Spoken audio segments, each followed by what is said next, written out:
Angela sighed when another older woman, pushing her aside, entered the doctor's office. The woman scolded herself for inaction. She should have stood up and not let anyone without a cue. But apparently her husband Zane was right. She was characterless. When the door of the office opened again at last, Angela was about to go in, but the nurse who came out put up a sign on the door that said, "A break of 20 minutes." Angela sighed again. Now she would definitely be late for work. The woman dialed her manager to warn him, and of course he was annoyed and shouted at her for a long time, once again reminding her that she had to work, instead of being sick all the time. Angela hung up the phone and leaned back tiredly in her chair. She thought about how much everything in her life had changed.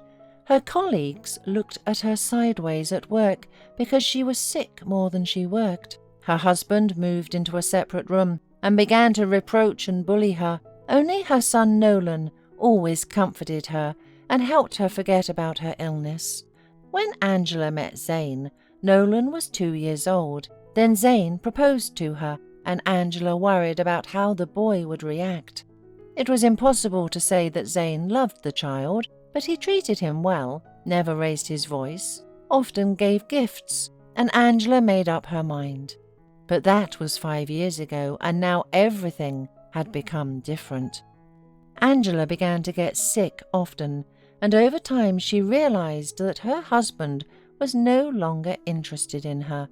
And now there was also the suspicion of the most terrible disease. Over the past month, she had visited many doctors, taken a bunch of tests and waited for the result, although there was not much hope. Angela felt that everything was bad, and now, more than ever, she needed the support of her husband. On the way back from the clinic, Angela picked up her son from school and went home. At home, Nolan immediately hid in his room, as he knew that now another scandal was about to start, and he could not watch his mother cry. And so it turned out.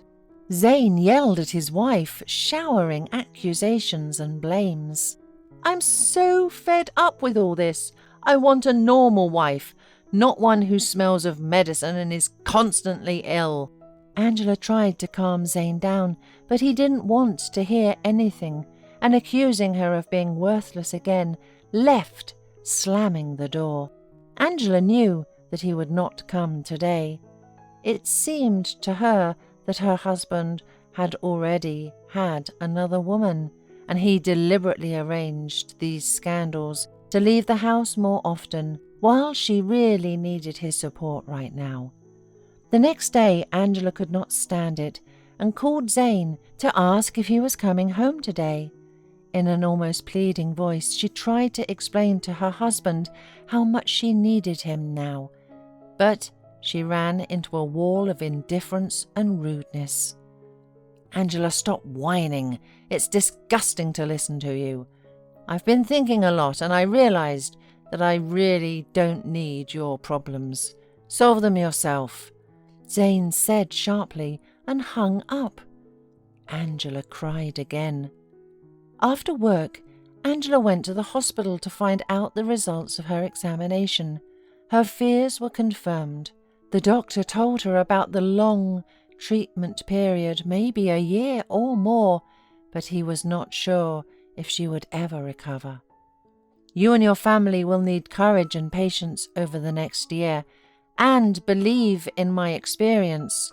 A successful result of treatment depends a lot on the support of your family," the doctor said sympathetically, looking at his sad patient.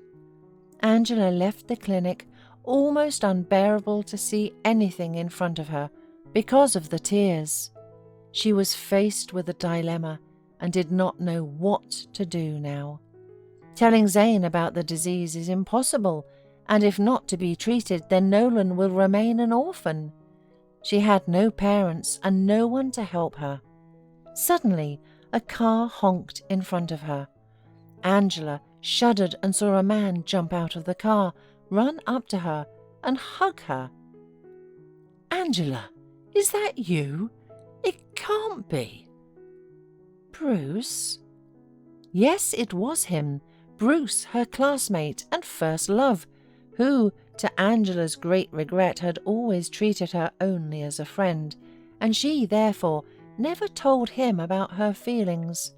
Immediately after the army, he was going to leave for work on the other side of the country, and knowing this, Angela decided to take the initiative. Bruce became her first man, and their few nights together were the most vivid memories of her unrequited love.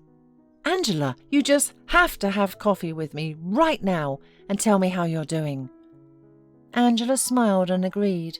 She was pleased about this unexpected encounter. When they sat down, Bruce began to talk about himself. As it turned out, all this time he had been working at the mines making money, and now he planned to open his own jewelry business.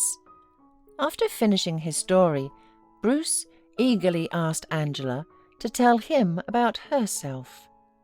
Well, there is nothing interesting about my life. Married, have a son, work as an economist. Angela said a little sadly. You studied design, didn't you? Yes, I was, but my husband said it's not a profession, it's just a mistake. What a strange husband you have. And why were you crying when I met you? It was because of the wind, lied Angela. Of course, Bruce did not believe her, but decided that he would find out later. He looked at Angela and could not understand what had happened to her. She was always so cheerful, but now she was sitting in front of him, exhausted, with slack eyes, and she looked much older than her years. They exchanged numbers, and Bruce made her promise that they would definitely meet again. When Angela returned home, she was greeted by Nolan, joyfully running out to meet her, and strangely enough by Zane, who did not feel the slightest bit guilty. Without giving Angela a chance to come to her senses, he pounced on her with reproaches and questions again. Well, and where were you? You actually have a family. Have you seen a doctor? When will you know the results of the checkup? Angela smiled guiltily and handed Zane the papers. The man quickly ran through them with his eyes, looking something up on the internet, and grudgingly asked what Angela was going to do. After learning that she will have to undergo long-term treatment and care, Zane silently started to gather his things. I'm sorry, but that's without me. I've got my whole life ahead of me, and I don't need a sick wife and another man's child, he said irritably. Zane, don't do this to us. Not now. We'll be lost without you, mouthed Angela with difficulty, feeling the tears choking her. It's not my problem anymore. Why should I carry such a burden? The man continued packing, while Angela was crying profusely. How had it happened that there was no trace of their love? The woman rushed to Zane, trying to stop him, but he just rudely pushed her and threw the keys to her apartment, left, slamming the door loudly. The keys landed right in her face. A drop of blood spurted from her injured eyebrow. Nolan cried, and Angela cradled him in her arms. They both sat there on the floor. The boy calmed down a little and only sobbed, while Angela stared at the wall with unseeing eyes, wondering what to do now. From that moment on, things got even worse. A month passed. The money was running out at a catastrophic speed. The boss heard about the impending long sick leave and promised to find a reason to fire Angela if she did not quit on her own. The cupboards and shelves in the kitchen quickly became empty. Bruce called several times, but Angela did not want to burden her friend with her problems and did not pick up the phone. She also did not want Bruce to meet Nolan, and she had her reasons for that. Moneylessness made Angela think of her grandmother's jewelry. No one knew about them, not even her husband, because Angela had kept them as a family heirloom and had followed the instructions of her mother. She told her that this jewellery was more than 200 years old and had bloody history, so they were not worn, but only passed down as heirlooms. A long time ago, her mother had said Angela to use them only in desperate situations, and now that moment seemed to have come.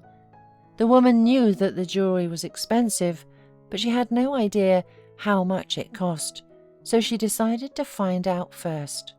A large jewellery store with a pawn shop and workshop had just opened nearby, so the woman headed there, taking one of the earrings with her. At the store, Angela was immediately escorted to the jeweller. He carefully examined the jewellery and wide-eyed looked at Angela. "Do you know how old this piece of jewellery is?" he said quietly. "About 200, Angela said quietly. "I got it from my great-grandmother." Upon learning that Angela also had a second earring, the jeweller asked permission to take a picture of the jewellery and then announced the sum Angela could receive if she brought the second earring. The sum was huge, and Angela immediately estimated that it was enough money for her and Nolan for a year. They agreed that tomorrow Angela would bring both earrings and receive the money. The woman was going home in a good mood, convinced that now she and her son will be fine. The next day she put the earrings in her purse and hurried to the store. In a couple of days she was to be taken to the hospital, and she puzzled over what to do with Nolan. In her musings, she did not immediately notice that there was a man following her. Almost outside the store, he jumped on her, hit her on the head, and, snatching the bag, immediately fled. Angela screamed and fell down. The driver of one of the cars in the parking lot, seeing this, rushed to Angela. "Are you all right?" he asked, turning the woman over to face him. "Angela, what on earth is that?" 5 minutes later, Angela was sitting in the office of Bruce, who turned out to be the owner of the ill-fated jewellery store. The man nervously paced from corner to corner, trying to find out from Angela the details of what had happened. "Angela, do you remember if anyone knew where and why you were going today?" "No, no one." "Wait, only your jeweller knew." And Angela told him that she had come to the store yesterday to appraise her great-grandmother's earrings. "And why did you want to sell? Although, okay, we'll talk about that later," said Bruce, and asked the secretary to ask for their jeweller. But when the man heard that he had taken the day off yesterday, just after Angela left, he understood everything. The man ordered his driver to take Angela home and told her to stay home, not to go anywhere, and not to open the door to anyone. He promised he would come in the evening to talk about everything. Angela stayed at home with her son. Nolan could see that his mother was thinking about something and crying all the time, but he did not ask her about anything. Unexpectedly, the doorbell rang. Nolan ran to open it, but Angela abruptly stopped him, cautiously went to the door, and peered through the peephole. It was Bruce, and next to him a man in uniform. She sighed in relief and opened the door. Bruce went inside, looked around the hallway, and noticed that nothing had changed during those 8 years. "Angela, you need to give a testimony. The jeweller was found. Your earrings, too. You can pick them up a little later." "Bruce, thank you. We can't do without them now," Angela said, wiping away her tears. Bruce noted anxiously that Angela was crying again. The woman went into the room with the investigator, and Bruce, seeing Nolan, smiled and went with him into the kitchen. The boy smiled back and showed the man where they had tea and sugar. My mum doesn't let me turn on the stove, even though I know how. So you're on your own, or my mum will be crying again." "Does she cry a lot?" "Yeah, especially after Zane left us. That's Mom's husband." Bruce frowned and asked why the boy did not call Zane Daddy. "Because he's not my daddy. My dad's a good man. That's what my mom used to say. But he's gone far away. I know that if he were here, he'd be sure to punch Zane for calling me a burden and other bad words." Bruce almost dropped his mug.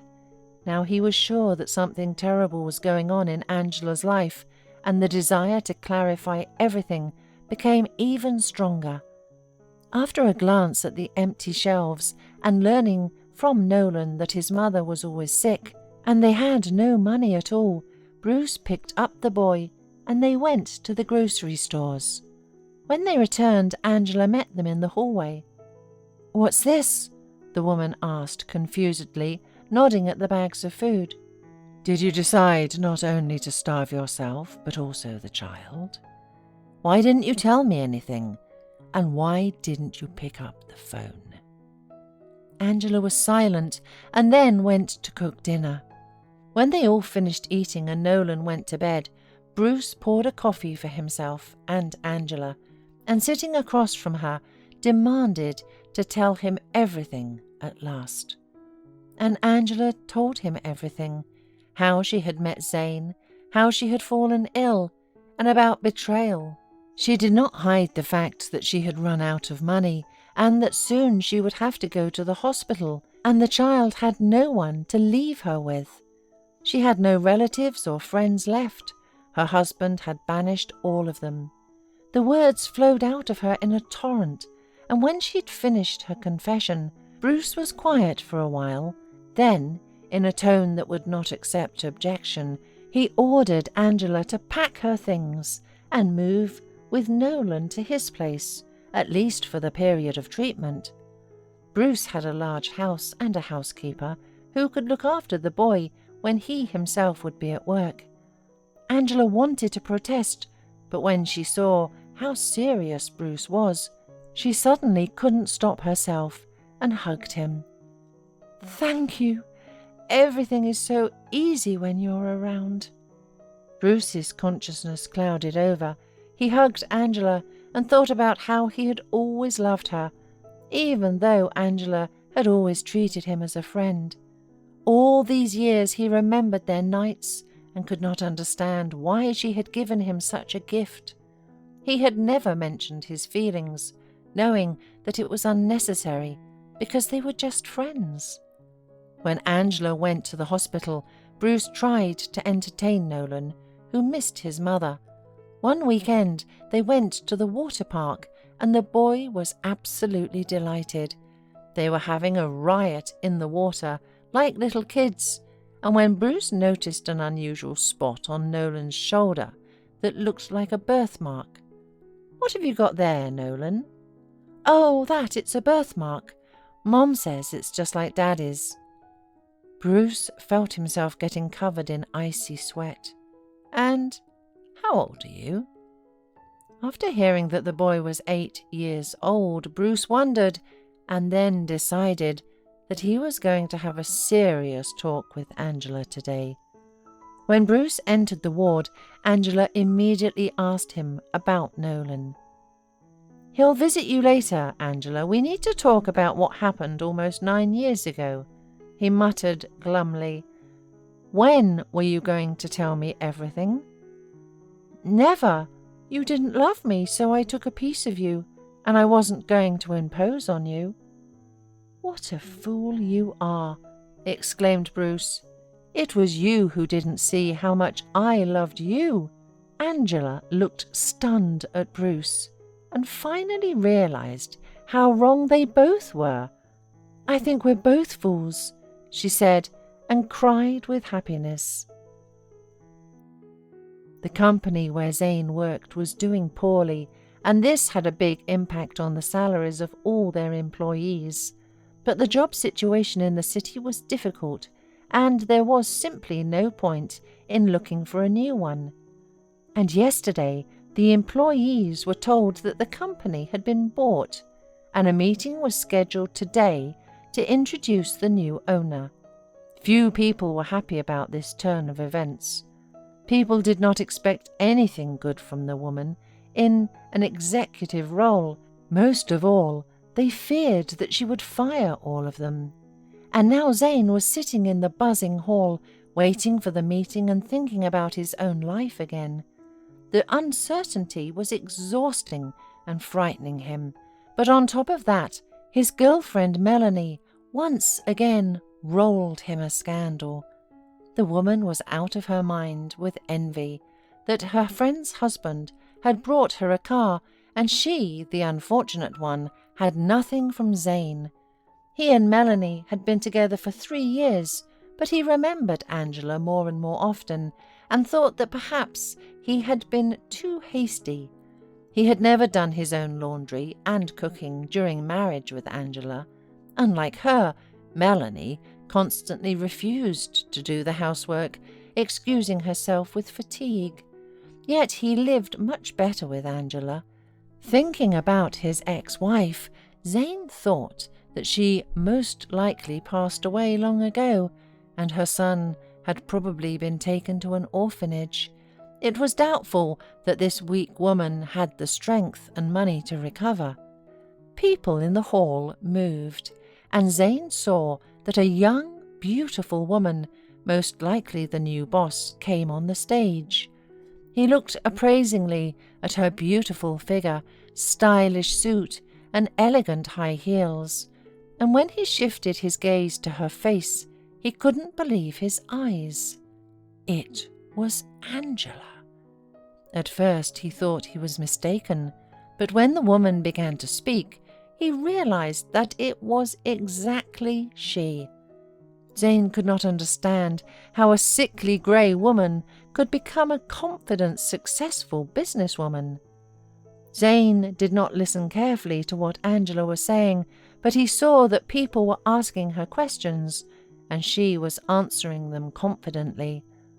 After the meeting, he heard from another colleague that they were satisfied with the new management and people had hope for better times. Zane couldn't believe all those words about his ex-wife. He went outside for a smoke and saw Angela, having said goodbye to her chief engineer, heading for the big white jeep. He called out to her, "Zane, are you still working here? I thought you became a big boss in a company somewhere." "And you've gotten spiteful, Angela." "And why should I be nice to you?" replied his ex-wife, smiling. Zane was eagerly looking at Angela and trying to find the words to hint to her to renew their relationship, as suddenly as saw the same jeep, but black, drive into the parking lot, and Nolan ran out of it and joyfully rushed to his mother. "Walk a little, I need to talk to you, Mother," Zane shouted irritably to the boy. "Who's bossing my son around here? You're Zane, aren't you? I've wanted to see you for a long time." Bruce gritted his teeth and punched Angela's ex-husband in the jaw with a swing. "Go and write your resignation letter, and don't you ever come here again." Both cars drove out the gate, and Zane sat in the dust for a long time. Then, spitting angrily, he staggered home, anticipating a terrible scandal.